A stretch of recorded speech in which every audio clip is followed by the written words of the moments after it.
Hey everybody, it's Coach Monk here, giving you a few tips on some vertical jump training you can do while you're in quarantine or locked down or whatever. You can do all of this stuff at home with minimal space and little to no equipment. You can do these stuff with weights if you have weights available, but again, you can do it without weights, and what I modified it for. This is based upon Tim Grover's jump attack. This is a guy who trained Kobe, D-Wade, MJ, some of the best in the business. We're going to start with some loosening up exercises at the beginning of each progression. So we'll either do fire hydrants or glute bridges, and there are 5 progressions total you're going to do today or with this cycle, and do each progression 2 times. So here are an example of how to do the fire hydrants, as I talked about. Again, you're going to do 10 each leg, each direction. So you're going 10 forward, 10 backward, 10 to the side. To do that on each leg each time the progression calls for fire hydrants. Here we have the glute bridges. Again, you're going to do 15 each leg for whenever a progression calls for glute bridges. Again, push hard off the ground on your heel with the down leg and then pull up with the opposite knee. Get a full extension on your psoas muscle and get those glutes firing. So here's your first progression. You got fire hydrants, a tiptoe squat hold for 45 seconds, and then alternating lunge jump. You're going to do 10 total reps of those lunge jumps. Here's the tiptoe squat hold, driving hard as you can into the ground on your toes, pulling inward on your knees into your elbows and pushing outward with your elbows to create a dual pressure there.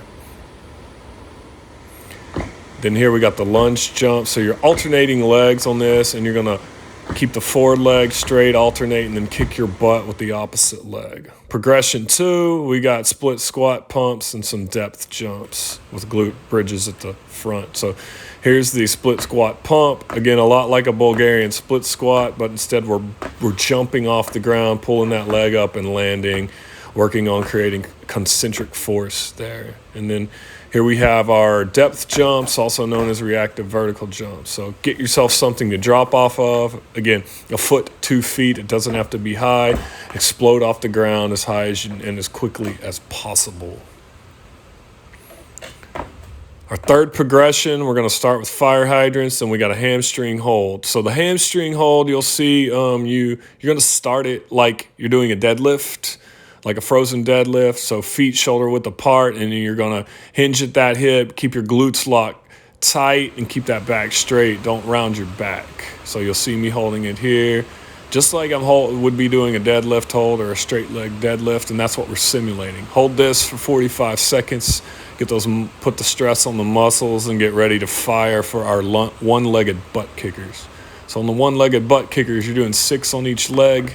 Again, you're going to kick your butt with the down leg and land on the same leg you jump off of. Again, they're good for coordination and balance. Our fourth progression, starting with glute bridges, we're going to do some RDL pull through. So you're doing like an unweighted RDL, and then you're pulling that opposite leg through. You're doing those for 30 seconds, alternating legs each side. So your down leg and your same arm are both going down, then you're pulling the opposite leg up through, getting a little bit off the ground, but we're not working on getting height off of this, just working the range of motion. And then after this, we got some pike jumps. So you're going to be seated. You'll rock forward with your feet off the ground, explode off the ground, bring your toes up to your hands. Don't bring your hands down to your toes. Our fifth progression, just some calf raises. If you have some weights or something weighted available, you'll see here I'm using some chlorine boxes to add a little bit of extra weight on the calf raises. So get yourself on a surface you can kind of hang backward from, like a ledge or something, and then pump your calves. If you got weight, use that too. Again, we're working on full range of motion here, not necessarily speed. You're trying to get as many reps as you can, but we want a full controlled range of motion on these calf raises.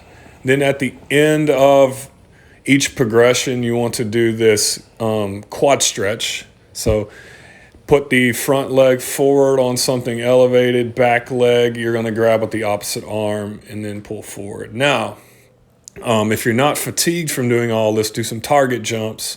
So just working on jumping high and putting it all together. So here, this little target I'm aiming at a little over 10 feet. It's like 10 feet, 2 inches or something like that. And I'm just working on different approaches. I don't have a ton of room where I'm at right here, so most of my approaches, the most I can get is a 3-step approach. So I'm working 3-step approaches from a variety of different angles. I'm going off one leg, I'm going off 2 legs, I'm going right hand, I'm going left hand. And that's what you can do here. Again, do this if you're not fatigued, and don't spend more than 10 or 12 minutes doing that because you've already got a lot of volume on your muscles. One of the things about vertical jump training is you don't want to do it when you're super tired, because it trains your muscles actually not to work as quickly. So if you're fatigued already, don't do this. But if you've been working on your conditioning and you're kind of in a good level with your fitness, you'll be nice and loose after doing 2 rounds of those progressions to get a good hard 10 or 12 minutes of just working on target jumps. So you can use a goal, got a good rim, or just work on dunking, things like that on your own.